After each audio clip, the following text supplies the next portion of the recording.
Dear students, तो आज हम अपना नेक्स्ट पॉलीमराइजेशन और उसकी मैकेनिज्म स्टार्ट कर रहे हैं और वो उसका नाम है जिगलर नट्टा पॉलीमराइजेशन, या फिर हम इसको बोल देते हैं coordination polymerisation.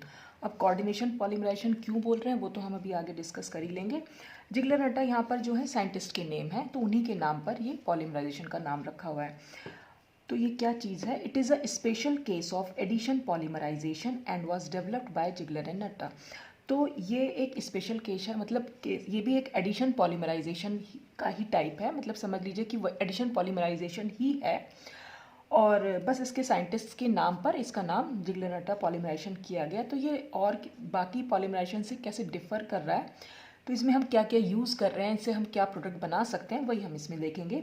It involves the polymerisation of alkenes in the presence of a special catalyst consisting of a complex of triethyl aluminium and titanium tetrachloride. ये TiCl4 लिखा हुआ है मैंने, टाइटेनियम टेट्राक्लोराइड। तो इस पॉलीमराइजेशन में हम ये एक कॉम्प्लेक्स बना लेते हैं ट्राईइथाइल एल्यूमिनियम और टाइटेनियम टेट्राक्लोराइड का, जो कि यहाँ पर एक कैटलिस्ट का काम करता है। तो इनकी प्रेजेंस में एल्कीन्स का पॉलीमराइजेशन होता है। तो इस कैटलिस्ट को, जो इनका कॉम्बिनेशन पर जो कॉम्प्लेक्स बनेगा, उसको हम जिगलर नट्टा कैटलिस्ट बोल देते हैं। The polymer thus obtained possess higher density and higher strength. और इस तरह से जो हम पॉलीमराइजेशन कराते हैं उससे हमें पॉलीमर जो बनेगा उसकी हायर डेंसिटी मिलती है और उसकी हायर स्ट्रेंथ मिलती है। जैसे फॉर एग्जांपल, अगर हमें हाई डेंसिटी पॉलीथीन बनानी हो तो हम कैसे बना सकते हैं उसको। ये हमने ईथीन ले ली, ठीक है। इसमें हमने जिगलर नट्टा कैटलिस्ट डाला। इसकी कुछ कंडीशंस हैं, हमने क्या क्या कंडीशंस रखी है। 6-7 एटमॉस्फेरिक प्रेशर लिया, 60 to 70 डिग्री सेंटीग्रेड टेम्परेचर लिया और इनर्ट सॉल्वेंट ले लिया, ठीक है। तो इन कंडीशंस में हमने ईथीन से जब ये पॉलीथीन बनाया तो ये पॉलीथीन हाई डेंसिटी पॉलीथीन बनती है। एक होती है लो डेंसिटी पॉलीथीन, दूसरी होती है हाई डेंसिटी पॉलीथीन। तो हाई डेंसिटी पॉलीथीन में ब्रांचिंग कम होती है, लो डेंसिटी पॉलीथीन में ब्रांचिंग बहुत ज़्यादा होती है। और लो डेंसिटी पॉलीथीन हमें फ्री रेडिकल एडिशन पॉलीमराइजेशन से मिलती है। तो जो लो डेंसिटी पॉलीथीन होती है वो बहुत ज़्यादा, मतलब कह सकते हैं कि वो जो हम बना रहे हैं उससे उसकी जो थर्मल या मैकेनिकल प्रॉपर्टीज़ हैं वो थोड़ी सी कम होती हैं इस हाई डेंसिटी पॉलीथीन के कंपैरिजन में, ठीक है। तो इसलिए ये ज़्यादा यूज़फुल है हमारे लिए। तो जो हम वो पॉलीमराइजेशन करा रहे हैं फ्री रेडिकल वाला, उससे हमें मिल रही है लो डेंसिटी। तो इससे हमें ज़्यादा यूज़फुल पॉलीथीन हम कह सकते हैं हमें मिल रही है। तो इसके लिए हम ये जो कैटलिस्ट है और ये कुछ कंडीशंस हैं वो यूज़ कर लेते हैं। अब ये इससे जो बन रहा है, कैसे बन रही है, उसके लिए हम मैकेनिज्म पढ़ेंगे। तो various mechanism have been proposed for Ziegler Natta polymerisation, two most widely accepted ones are as below. तो बहुत सारी मैकेनिज्म दी गई इस पॉलीमराइजेशन के लिए, लेकिन हमने जो दो बहुत फेमस सी हैं बस हमने उसको यहाँ पर यूज़ किया। तो सबसे पहले थी by metallic mechanism. By metallic मतलब यहाँ पर कहीं ना कहीं दो मेटल का यूज़ हो रहा है। वो कैसे हो रहा है वो अभी हम आगे देखेंगे। It is supposed that the active component of the catalyst mixture is a complex formed between TiCl3 यानी titanium trichloride and C2H5 whole thrice Al यानी कि ट्राईइथाइल एल्यूमिनियम एज शोन। तो सबसे पहले क्या होता है, ये जो टाइटेनियम ट्राइक्लोराइड है और ट्राईइथाइल एल्यूमिनियम है, इसके बीच में एक कॉम्प्लेक्स, इन दोनों का मिक्सचर से कॉम्प्लेक्स बना लेते हैं जो कि कैटलिस्ट का एक्टिव कंपोनेंट है। यानी कि कैटलिस्ट जो है आगे जाके कितना अच्छे से वर्क करेगा, बस वो हमने उसके लिए एक कॉम्प्लेक्स बना लिया। तो ये स्टार्टिंग हुई बायमेटालिक मैकेनिज्म की। तो सबसे पहले कॉम्प्लेक्स का फॉर्मेशन होगा TiCl3 और C2H5 होल थ्राइस Al के बीच में, ठीक। अब वो कैसे होगा वो हम यहाँ देख लेते हैं। देखिए ये है TiCl3, ठीक, और ये हमने Al और ट्राई इथाइल एल्यूमिनियम है, तो दो इथाइल हमने यहाँ बना दिया, एक इथाइल ग्रुप को हमने खोल के लिख दिया CH2CH3 की तरह, इस तरह से लिख दिया है। तो अब आप यहाँ देख रहे हैं, देखिए यहाँ पर क्या है, TiCl3 में अगर आप देखें तो Cl जो है यानी जो क्लोरीन एटम है वो टाइटेनियम के कंपैरिजन में ज़्यादा इलेक्ट्रोनेगेटिव है, इसलिए उस पर स्लाइटली नेगेटिव चार्ज है और टाइटेनियम पर स्लाइटली पॉजिटिव चार्ज है। ऐसे ही अगर हम एल्यूमिनियम और यहाँ इथाइल ग्रुप की बात करें, इथाइल में कार्बन है हमारा, तो एल्यूमिनियम और कार्बन के कंपैरिजन में क्योंकि कार्बन जो है ज़्यादा इलेक्ट्रोनेगेटिव है, इसलिए इस पर स्लाइटली नेगेटिव और इस पर स्लाइटली पॉजिटिव चार्ज है। अब देखिए ये पूरा कंपोनेंट हमारा एल्यूमिनियम का हो गया, ट्राईइथाइल एल्यूमिनियम, और ये हमने ले लिया टाइटेनियम ट्राइक्लोराइड। अब आप यहाँ अगर देखें, देखिए क्लोरीन पर जो स्लाइटली नेगेटिव चार्ज है और एल्यूमिनियम पर जो स्लाइटली पॉजिटिव चार्ज है, इनके बीच में भी इंटरेक्शन हो सकता है।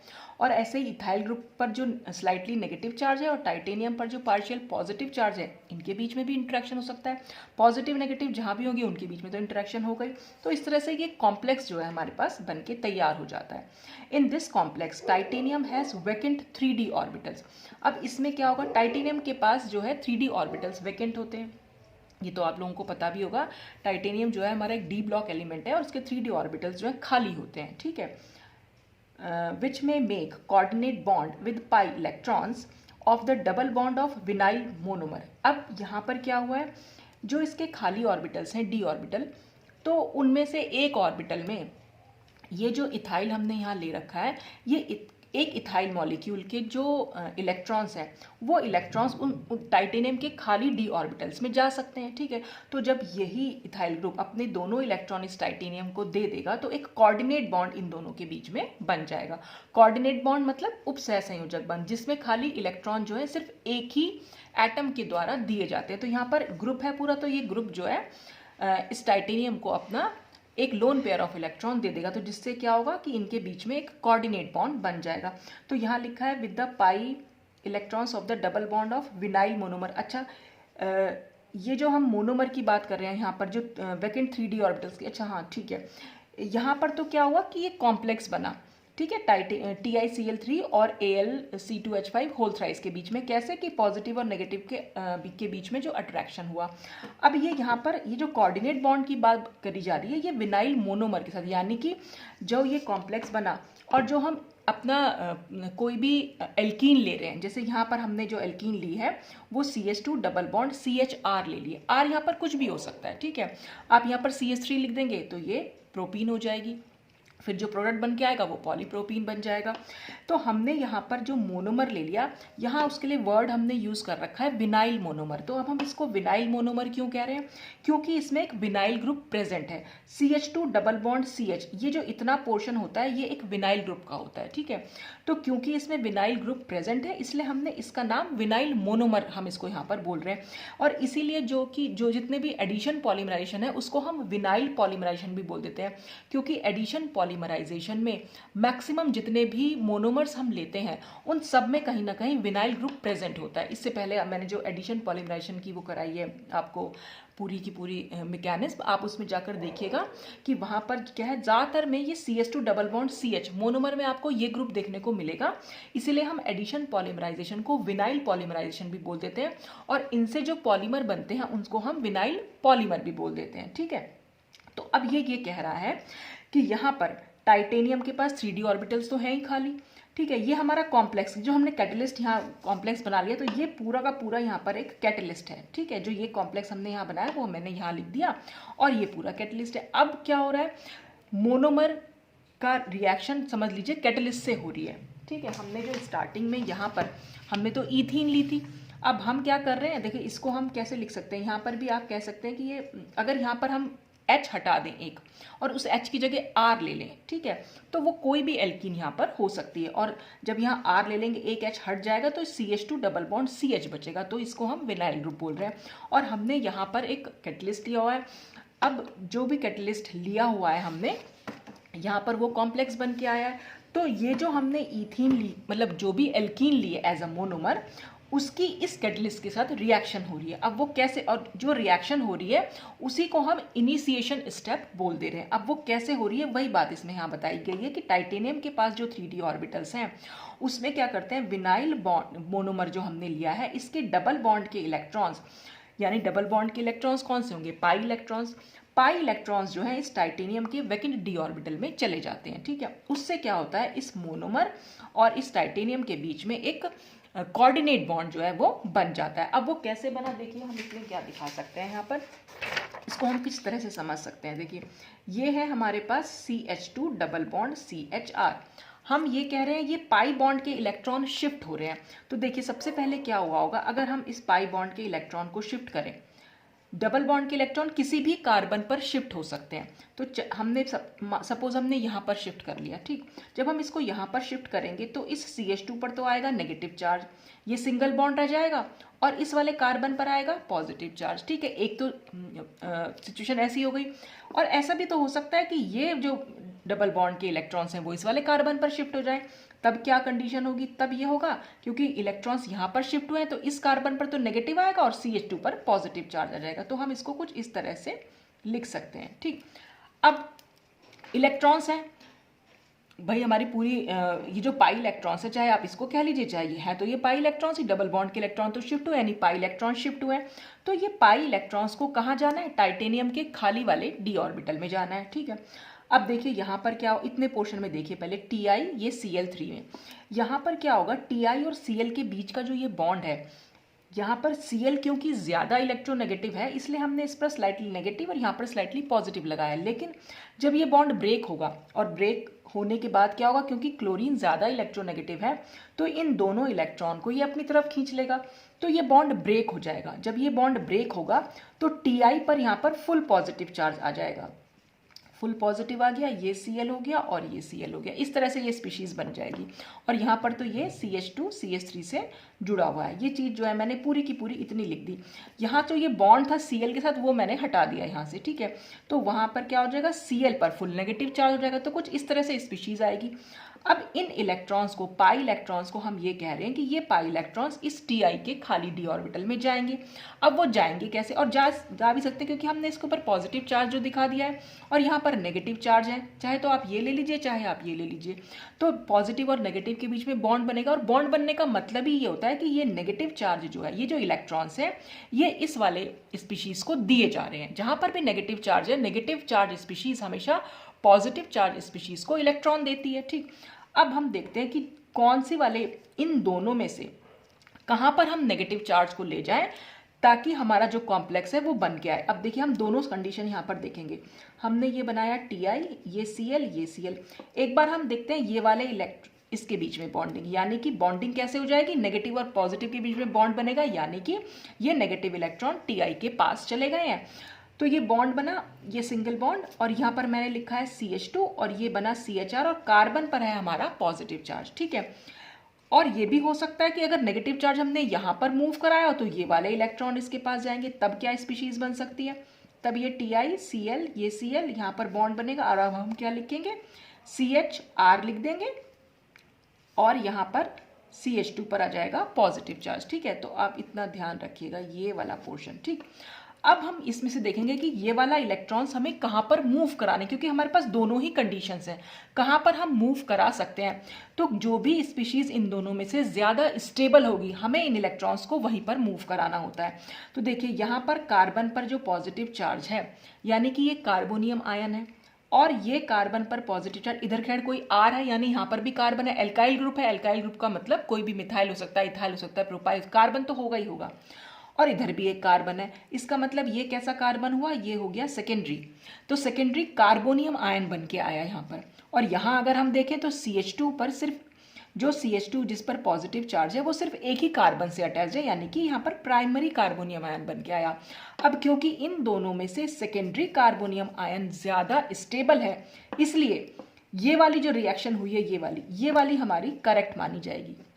हो ये भी सकती है, लेकिन क्योंकि यहाँ पर जो है ज़्यादा स्टेबल कार्बोनियम आयन नहीं बन रहा है, और हमारी जो रिएक्शंस कभी भी होंगी किसी भी ऑर्गेनिक रिएक्शन में देख लीजिएगा, रिएक्शन हमेशा मोस्ट स्टेबल इंटरमीडिएट के थ्रू होती है।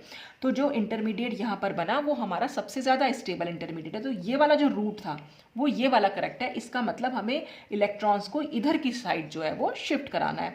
तो एक्चुअल में यहाँ पर ये जो दिखाया गया इस तरह से बॉन्ड का मूवमेंट, इसका मतलब ये है डबल, यहाँ पर दिखाया गया है कि डबल बॉन्ड के इलेक्ट्रॉन्स जो है टाइटेनियम के 3D ऑर्बिटल में पहुंच गए हैं। तो इसी को हम इस तरह से दिखा सकते हैं कि इनके बीच में बॉन्ड बनाया और ये CH2 से हमने इसको जोड़ दिया, ठीक है। ये CH2 है, CH2 के बाद सिंगल बॉन्ड CHR है, तो CH2 हुआ, सिंगल बॉन्ड CHR। अब ये कहाँ से आया, अभी हम इसको भी देख लेते हैं।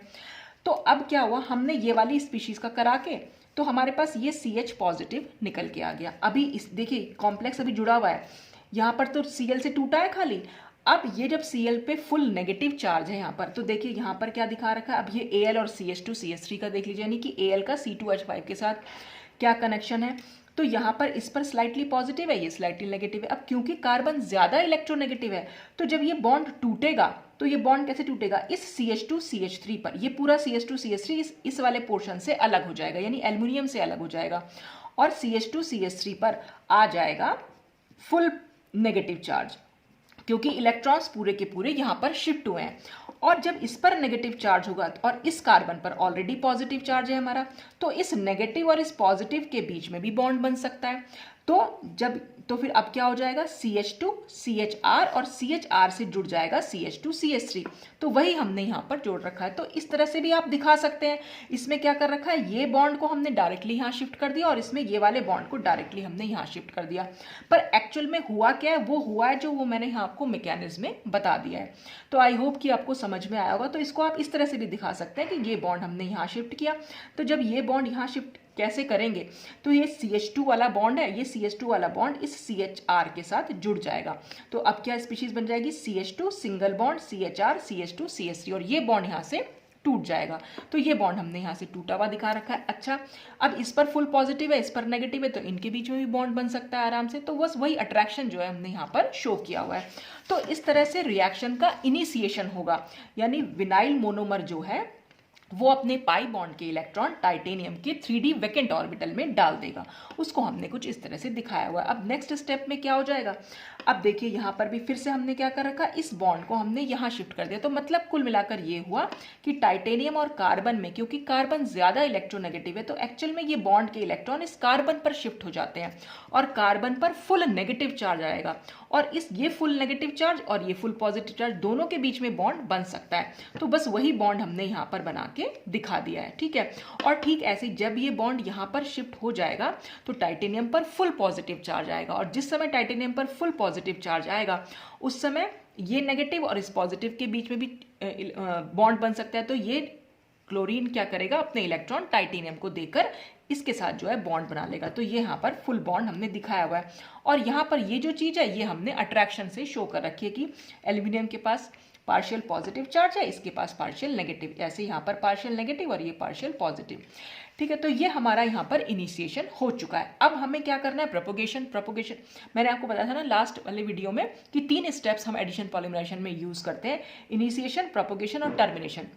इनिशिएशन में रिएक्शन स्टार्ट होती है, प्रोपोगेशन में रिएक्शन आगे बढ़ती है, टर्मिनेशन में रिएक्शन खत्म हो जाती है, बंद हो जाती है, स्टॉप हो जाती है कह सकते हैं। तो प्रोपोगेशन में क्या करना है, हमें मोनोमर के और एटम्स जो हैं, मॉलिक्यूल्स हैं, इसमें जोड़ते चले जाने हैं। तो प्रोपोगेशन स्टेप कैसे हुआ, देखिए अब ये वाली अगर आप कॉम्प्लेक्स देखें, ये लगभग ऐसा ही है, बस इसमें और इसमें क्या डिफरेंस हो गया कि यहाँ पर CH2 से सिर्फ CH3 जुड़ा हुआ था, यहाँ पर CH2 से ये पूरा का पूरा ग्रुप जुड़ा हुआ है। तो अगर आप इस CH2 से इस CH3 को अगर आप R मान लें और इस पूरे को R मान लें, तो ये और ये हमारा बिल्कुल सेम आएगा। और इस पर फिर से विनाइल मोनोमर जो है अटैक कर रहा है, अटैक बिल्कुल ऐसे ही दिखाएंगे। ये डबल बॉन्ड के इलेक्ट्रॉन फिर से टाइटेनियम पर शिफ्ट कर देंगे और ये वाला बॉन्ड हम फिर से इस कार्बन पर दिखा देंगे। तो अब क्या आ जाएगा आगे की साइड, तो यहाँ पर क्या हो जाएगा, CH2 CHR तो हमारा ऑलरेडी जुड़ा ही हुआ है, फिर से एक और CH2 और एक मतलब ये CH2 और CHR तो हट जाएगा यहाँ से। ये वाला जो CH2 CHR है वो हम शुरू में लिखेंगे, उसके बाद फिर से CH2 CHR हो जाएगा, CH2 CH3। मतलब ये जो विनाइल मोनोमर है वो हमेशा कुछ इसी तरह से, जैसे मैंने इनिशिएशन में बताया, बिल्कुल इसी तरह से यहाँ पर ऐड होता चला जाएगा। तो आप देख रहे हैं टाइटेनियम और CH2 CH3 यानी इथाइल ग्रुप के बीच में ये जो CH2 CHR है वो इंसर्ट हो रहा है। आप यहाँ भी देख लीजिए, टाइटेनियम और CH2 CH3 है, उसके बीच में हमारा मोनोमर जो है इंसर्ट हो रहा है, अंदर जा रहा है, मतलब आप समझ, दोनों के बीच में आ रहा है ये। ठीक ऐसे ही जब यहाँ पर आएंगे तो यहाँ पर टाइटेनियम और इस CH2 CHR के बीच में एक और CH2 CHR आ जाएगा, फिर से प्रोपोगेशन, फिर से यही वाला स्टेप हो जाएगा, फिर फाइनल ये टूटेगा। तो अब ये जो प्रोपोगेशन है ये चलता रहता है, मतलब हमने एक मोनोमर के बाद दूसरा मोनोमर, दूसरे के बाद तीसरा, तीसरे के बाद चौथा। तो क्या होता है, ये दोनों स्टेप बार बार रिपीट होते रहते हैं। जैसे ही सिचुएशन ऐसी आई उसके बाद तुरंत ये बन जाएगा, ठीक है, उसके बाद फिर से ये बन जाएगा, फिर दूसरा CH2CHR है, तो हर बार क्या होगा, टाइटेनियम और इस पूरी स्पीशीज के बीच में CH2CHR जो है वो ऐड होता चला जाएगा। तो ये प्रोपोगेशन स्टेप को, इसलिए मैंने यहाँ पर n मोल्स लिख दिए हैं। तो जब ये n मोल्स हो जाएंगे तो अब क्या होगा, ये CH2CHR और ये CH2CHR के n मोल्स जो है यहाँ पर ऐड होते चले गए हैं। तो वही हमने यहाँ पर प्रोपोगेशन स्टेप में शो कर दिया है। तो ये AlC2H5 होल ट्वाइस ऐसे भी लिख सकते हैं, चाहे आप इसको खोल के लिख सकते हैं, कैसे भी कर लीजिए। बस आपको सिर्फ इतना समझना है कि अगर ये वाला स्टेप यहाँ से यहाँ तक आपको समझ में आ रहा है तो बस यही जो दोनों स्टेप्स हैं बार बार रिपीट होते रहते हैं प्रोपोगेशन स्टेप में। और बार बार रिपीट होने से क्या होगा, हमें बार बार CH2CHR स्पीशीज के n मोल्स यहाँ मिलते चले जाएंगे। तो एक तरीके से ये पॉलीमर जो है बनता चला जा रहा है। अब अगर हम इसको रोकेंगे नहीं तो फिर ये तो बहुत सारा पॉलीमर, मतलब बहुत बड़े बड़े मॉलिक्यूलर वेट का पॉलीमर यहाँ बनने लगेगा। तो हमें इस रिएक्शन को स्टॉप करना है, यानी टर्मिनेशन लगाना है, टर्मिनेट करना है। तो हम क्या करेंगे, इस रिएक्शन मिक्सचर में मिथाइल अल्कोहल ऐड कर देंगे। अब मिथाइल अल्कोहल क्या काम करेगा, मिथाइल अल्कोहल इसमें से पॉलीमर को निकाल लेगा। मिथाइल अल्कोहल में देखिए, मिथाइल अल्कोहल कैसे टूटता है, CH3O पे माइनस चार्ज और H पे होगा पॉजिटिव चार्ज, ठीक है। और यहाँ पर हम क्या करेंगे, क्योंकि इन दोनों में ज़्यादा इलेक्ट्रोनेगेटिव ये है, तो हम क्या कर रहे हैं, यहाँ पर ये वाला बॉन्ड को यहाँ शिफ्ट करा दें। अगर इस बॉन्ड को यहाँ शिफ्ट करा देंगे तो CH2 के ऊपर नेगेटिव, फुल नेगेटिव जाएगा। तो ये फुल नेगेटिव और ये H पॉजिटिव जुड़ जाएंगे। तो ये जो CH2 था अब ये CH3 में चेंज हो जाएगा। तो यहाँ पर CH3 और बाकी सब कुछ सेम रहेगा। तो CH3 और उसके बाद बाकी सब कुछ सेम। तो हमारा पॉलीमर जो है इस कैटलिस्ट से अलग हो जाएगा। और जो ये कैटलिस्ट है, इस कैटलिस्ट से हमारे पास, क्योंकि यहाँ पर अब एल्यूमिनियम पर फुल पॉजिटिव आएगा और CH3O माइनस यानी जो मिथॉक्साइड आयन है हमारे, वो इस यहाँ पर इस कैटलिस्ट से जाकर जुड़ जाएंगे। तो इसीलिए मैंने यहाँ पर लिखा है CAT का मतलब कैटलिस्ट डॉट OCH3, यानी कैटलिस्ट से जाकर हमारे OCH3 आयन जो है जुड़ गए हैं। तो इस तरह से हमें यहाँ पर एक पॉलीमर मिल जाता है। तो ये थी हमारी बाईमेटालिक में टाइटेनियम का भी, दोनों मेटल यूज हो रहे थे, टाइटेनियम मेटल भी यूज हो रहा है, एल्यूमिनियम मेटल भी यूज हो रहा है। एक बार एल्यूमिनियम से बॉन्ड टूट रहा है, दूसरी बार एल्यूमिनियम से बॉन्ड यहाँ पर जाकर बन जा रहा है, ठीक है। एक बार टाइटेनियम से बॉन्ड टूट रहा है, फिर दूसरी बार टाइटेनियम से जाकर जुड़ जा रहा है। तो दोनों मेटल का क्योंकि इन्वॉल्वमेंट है, इसलिए हम इसको बाईमेटालिक मैकेनिज्म बोलते रहे हैं। अब नेक्स्ट जो है वो होती है मोनोमेटालिक मैकेनिज्म। अब मोनोमेटालिक में खाली एक ही मेटल का यूज होगा। तो according to this mechanism TiCl4 reacts with C2H5 whole thrice aluminium to form titanium sigma complex. यहाँ पर क्या होता है, यहाँ पर हम TiCl3 नहीं लेते, अब हम लेते हैं TiCl4 यानी टाइटेनियम टेट्राक्लोराइड, और उसकी हम ट्राईमिथाइल एल्यूमिनियम के साथ रिएक्शन कराते हैं, जिससे हमें टाइटेनियम सिग्मा कॉम्प्लेक्स बनता है, जो which is the true catalyst for the polymerisation. Actual में इस पॉलीमराइजेशन का जो ट्रू सही कैटलिस्ट है वो यही है, ठीक है। तो सिग्मा कॉम्प्लेक्स यहाँ पर बनता है। वो कैसे बनेगा वो हम नेक्स्ट पेज पर देख लेते हैं। तो यहाँ पर TiCl4 ले लिया हमने, C2H5 होल थ्राइस Al ले लिया। तो अब इसमें से फिर वही रिएक्शन बिल्कुल वैसे ही होनी है। देखिए टाइटेनियम के पास पॉजिटिव चार्ज तो रहेगा क्योंकि वो 4 क्लोराइड आयन से जुड़ा हुआ है। तो यहाँ पर हमने एक क्लोराइड को अलग कर दिया ऐसे, यानी एक क्लोरीन एटम को हमने अलग करके, अलग नहीं किया मतलब दिखा रहे हैं इसको, क्योंकि ये बॉन्ड यहाँ पर टूटेगा, ठीक है। TiCl3 में से एक Cl निकल जाता है, ठीक है। और ऐसे ही हमारा यहाँ पर भी होगा, ये C2H5 होल ट्वाइस तो रहेगा, लेकिन ये Cl जो निकलेगा यहाँ से वो जाएगा कहाँ, वो एल्यूमिनियम के पास जाएगा। और जो इसका एक CH2CH3 यानी एल्यूमिनियम के पास जो यहाँ पर 3 इथाइल ग्रुप थे, उसमें से एक इथाइल ग्रुप इसके पास चला जाएगा। तो फाइनल हमारे पास बनता क्या है, TiCl3 और एक इथाइल ग्रुप एल्यूमिनियम का, यहाँ पर AlC2H5 होल ट्वाइस और एक Cl इसका, तो आपस में एक्सचेंज हुआ है, इसका C2H5 इसके पास चला गया और इसका Cl जो है इसके पास आ गया है, ठीक है। तो वो कुछ हमने यहाँ पर इस तरह से दिखा रखा है। तो Ti और Cl के बीच में हम दिखा सकते हैं कि इस पर स्लाइटली पॉजिटिव है, इस पर स्लाइटली नेगेटिव है। ऐसे ही Al और CH2CH3 के बीच में दिखा सकते हैं, इस पर स्लाइटली पॉजिटिव और ये स्लाइटली नेगेटिव। तो यहाँ पर एक्चुअल में क्या हो रहा है, ये बॉन्ड यहाँ पर ब्रेकिंग बॉन्ड है और ये वाला बॉन्ड यहाँ पर बन चुका है। तो ये पूरी स्पीशीज और ये पूरी स्पीशीज अलग हो जाती है। तो यहाँ पर बन जाता है टाइटेनियम सिग्मा कॉम्प्लेक्स। यानी फिर से वही बात है कि टाइटेनियम के पास क्योंकि 3D वैकेंट ऑर्बिटल है, तो सिग्मा कॉम्प्लेक्स का मतलब होता है कि जब उन वैकेंट ऑर्बिटल में खाली सिग्मा बॉन्ड के इलेक्ट्रॉन्स जाएं, तो इथाइल ग्रुप क्या करता है, अपने सिग्मा इलेक्ट्रॉन्स को इस टाइटेनियम के 3D ऑर्बिटल में भेज देता है। और इस तरह से इनके बीच में बॉन्डिंग हो जाती है। तो इस तरह जो कॉम्प्लेक्स बना उसको हम टाइटेनियम सिग्मा कॉम्प्लेक्स बोलते हैं, जहां पर इलेक्ट्रॉन्स जो होंगे सिग्मा इलेक्ट्रॉन्स इन्वॉल्व होते हैं। तो the alkyl titanium sigma complex can form a pi complex with the first molecule of alkene. अब क्या करेंगे, जब टाइटेनियम सिग्मा कॉम्प्लेक्स हमारे पास बन गया तो हम अपना मोनोमर लेंगे जो हमने एल्कीन ली हुई है। मोनोमर के साथ जब ये इसकी रिएक्शन होगी तो ये सिग्मा कॉम्प्लेक्स पाई कॉम्प्लेक्स में चेंज हो जाता है। पाई कॉम्प्लेक्स में क्या होगा, वहां पर पाई इलेक्ट्रॉन्स इन्वॉल्व होते हैं। कैसे होंगे वो अभी हम आगे मैकेनिज्म में देखेंगे। Then alkene is inserted in between metal and ethyl group. तो और इस तरह से मेटल और इथाइल, पहले तो सिग्मा कॉम्प्लेक्स पाई कॉम्प्लेक्स में चेंज होगा, उसके बाद क्या होगा, एल्कीन जो हमारा मोनोमर है वो मेटल और इथाइल ग्रुप के बीच में, यानी मेटल और इस इथाइल ग्रुप के बीच में इंसर्ट किए जाएंगे। जैसे पहले हम इंसर्शन देख रहे थे, बिल्कुल वैसे ही इंसर्ट होंगे यहाँ पर। तो insertion of the next alkene by a repeat of the previous step now start the polymerisation. और इस इंसर्शन से क्या होगा, हमारा पॉलीमराइजेशन जो है वो स्टार्ट हो जाएगा। Each new carbon carbon bond is formed on the coordination sphere of the titanium atom by transformation of a sigma pi complex into sigma complex. तो पहले सिग्मा से पाई कॉम्प्लेक्स बनेगा, अभी आप देखेंगे मैकेनिज्म से, फिर पाई से फिर सिग्मा बनेगा, सिग्मा से फिर पाई बनेगा, पाई से फिर सिग्मा कॉम्प्लेक्स। तो इस तरह से ये इंटरचेंज होता रहता है और इस तरह से ये पॉलीमराइजेशन जो है आगे प्रोसीड करता है। तो repetition of these process leads to polymerisation, और इसी प्रोसेस के रिपीटिशन से हमें पॉलीमराइजेशन मिल जाता है।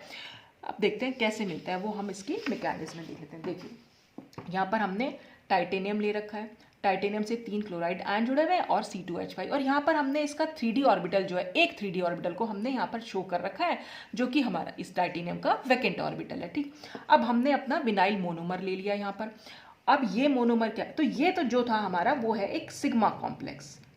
ठीक है, सिग्मा कॉम्प्लेक्स यहाँ बन गया, इथाइल ग्रुप के सिग्मा इलेक्ट्रॉन्स यहाँ पर इन्वॉल्व हैं, टाइटेनियम को दे दिए गए हैं, तो ये सिग्मा कॉम्प्लेक्स बन गया। अब ये सिग्मा कॉम्प्लेक्स पाई कॉम्प्लेक्स में चेंज होगा। कैसे, देखिए इसके पास खाली ऑर्बिटल्स तो हैं। अब इन खाली ऑर्बिटल्स में ये जो मोनोमर है ये अपने पाई इलेक्ट्रॉन्स को इसमें दे देता है। इसके पास पाई इलेक्ट्रॉन्स हैं, पाई बॉन्ड इजीली ब्रेक हो सकता है, तो इसलिए पाई इलेक्ट्रॉन्स जो है यहाँ पर मूव कर सकते हैं। तो पाई इलेक्ट्रॉन के साथ ये एक बॉन्ड बना लेगा। तो पाई कॉम्प्लेक्स में हम कैसे दिखाते हैं इस बॉन्डिंग को, टाइटेनियम ऐसे लिखा, और ये बॉन्ड जो है डबल बॉन्ड की साइड हम इसको दिखा देते हैं। तो इससे हमें ये मालूम पड़ जाता है कि जो ये एल्कीन है इसके पाई बॉन्ड जो है इस बॉन्डिंग में इन्वॉल्व है, यानी अब जो इस टाइटेनियम के पास गए हैं वो इसके पाई इलेक्ट्रॉन्स गए हैं। ये जनरली हम ऑर्गेनोमेटेलिक कंपाउंड्स में पढ़ते हैं, कभी आप आगे जाके ऑर्गेनोमेटेलिक कंपाउंड्स पढ़ेंगे तब आपको क्लियर होगा कि सिग्मा कॉम्प्लेक्स और पाई कॉम्प्लेक्स क्या होते हैं। तो ये एक पाई कॉम्प्लेक्स यहाँ बन गया। अब क्या होगा, अब ये जो वाली जो एल्कीन हमने मोनोमर जो लिया है अपना, वो इस टाइटेनियम और CH2CH3 के बीच में इंसर्ट होगा। अब वो कैसे इंसर्ट हो रहा है, वो इंसर्ट ऐसे हो रहा है कि यहाँ पर देखिए, हम फिर से वही, जैसे मैंने अभी आपको समझाया था कि अगर मैं ये इलेक्ट्रॉन को यहाँ पर शिफ्ट कर दूँ तो CH2 के ऊपर जाएगा नेगेटिव चार्ज और इस CH पे रहेगा पॉजिटिव चार्ज। मैं फिलहाल के लिए यहाँ बना भी देती हूँ, ये नेगेटिव हो गया और ये पॉजिटिव हो गया। टाइटेनियम और कार्बन में, क्योंकि कार्बन ज़्यादा इलेक्ट्रोनेगेटिव है, तो अगर ये बॉन्ड टूटेगा तो ये बॉन्ड यहाँ जाएगा, तो इस पर नेगेटिव चार्ज जाएगा और टाइटेनियम पर पॉजिटिव चार्ज जाएगा।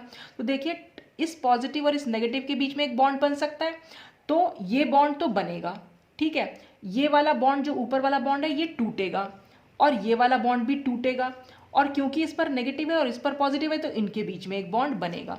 तो वही हमने यहाँ पर दिखा भी रखा है। देखिए ये डबल बॉन्ड है जिसमें से एक बॉन्ड जो है टूट रहा है, इसके और इसके बीच में बॉन्ड फॉर्म हो रहा है। B मीन्स ब्रेक होना, F मीन्स फॉर्म होना। ठीक है, ये ब्रेक हो रहा है और ये वाला बॉन्ड जो है ये फॉर्म हो रहा है। तो इस तरह से ये फॉर्म होगा, तो ये जो एक ट्रांजिशन स्टेट बनेगी, इस ट्रांजिशन स्टेट के थ्रू ही जो है ये जो हमारा मोनोमर है ये इन दोनों के बीच में इंसर्ट हो जाता है। अब देखिए ये फुल दोबारा से अगर हम दिखा देंगे, अब क्योंकि ये CH2CH3 और इसके बीच में ये इंसर्ट हो गए तो फिर से इसके पास एक वैकेंट ऑर्बिटल आ जाएगा। ठीक, तो ये तो हमने दिखा दिया Ti के साथ 3 Cl थे, वो हमने 3 Cl यहाँ पर लिख दिए, और Ti से ये बॉन्ड बन गया CH2, तो ये CH2, फिर यहाँ पर एक बॉन्ड है, फिर CHR, तो CHR, फिर इससे ये जुड़ गया CH2CH3, तो ये CH2CH3।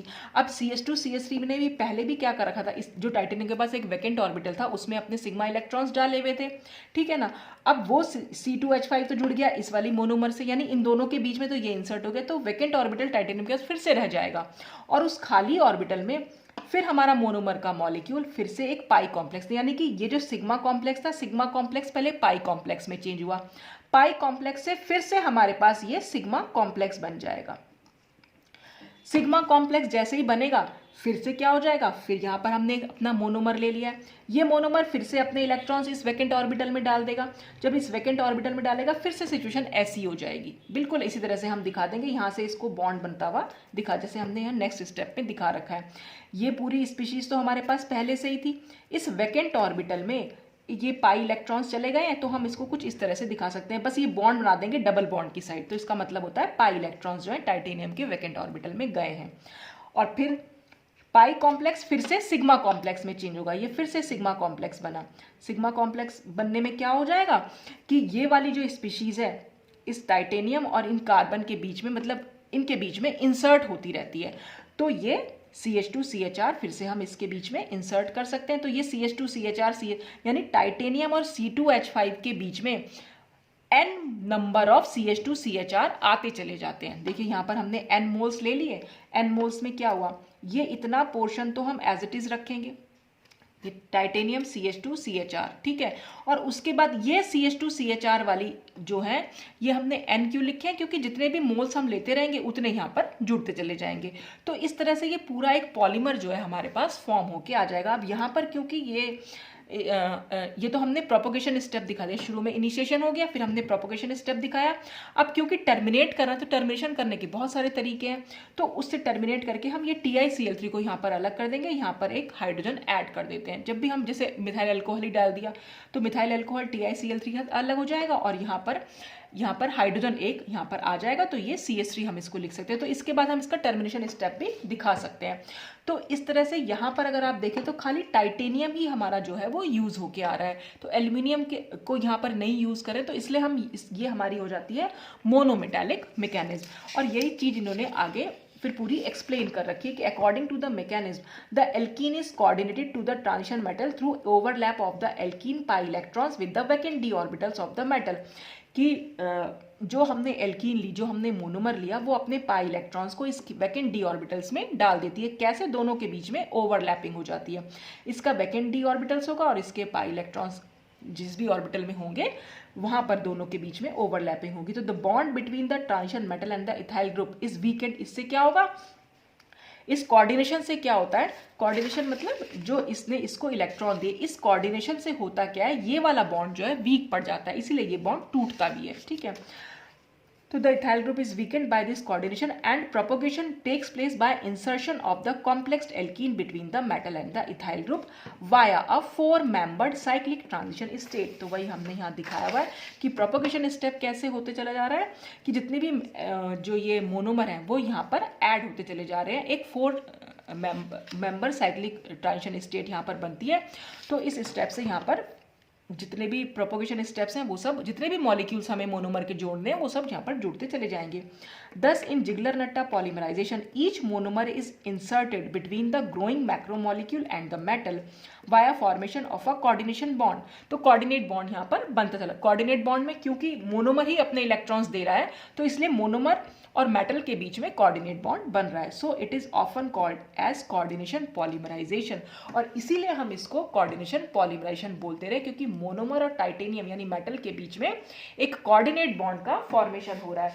तो आप चाहे तो कोई भी मैकेनिज्म यहाँ पर देख सकते हैं, चाहे तो आप पहली मैकेनिज्म देख लीजिए, यहाँ पर भी कोऑर्डिनेट बॉन्ड बन रहा है और दूसरी मैकेनिज्म में भी कोऑर्डिनेट बॉन्ड बन रहा था, इसीलिए हम इसको कोऑर्डिनेशन पॉलीमराइजेशन भी बोल देते हैं। तो ये पूरा था जिगलर-नट्टा पॉलीमराइजेशन या फिर कोऑर्डिनेशन पॉलीमराइजेशन। तो आज के लिए तो बस इतना ही, बाकी कुछ और वीडियोस के साथ हम नेक्स्ट वीडियो में मिलेंगे। Thanks for watching.